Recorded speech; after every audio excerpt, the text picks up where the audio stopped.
Paul Biya retourne à Mvomka, ses ministres jubilent. Paul Biya est à Mvomka. Le chef de l'État se repose avec sa famille. Le remaniement est probablement reporté. Bonjour et bienvenue à tous sur Camé Info 1. La meilleure chaîne d'information et d'actualité au Cameroun.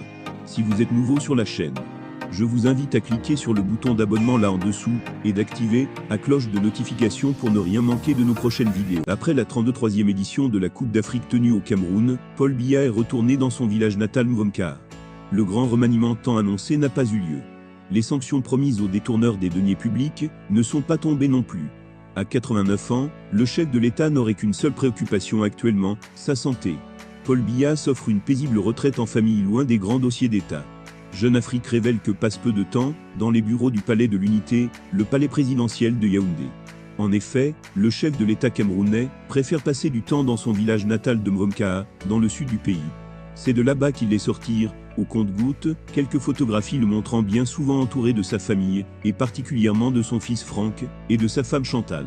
Les deux parents du chef d'État camerounais, loin d'être désintéressés, se livrent une guerre froide pour la succession. Paul Biya peut se reposer sans se faire du souci. Il a confié les manettes du pays au secrétaire général de la présidence, ami fidèle de son épouse Chantal Biya. C'est d'ailleurs ce dernier qui a représenté le chef de l'État lors du dernier sommet EUA tenu les 17 et 18 février 2022 à Bruxelles.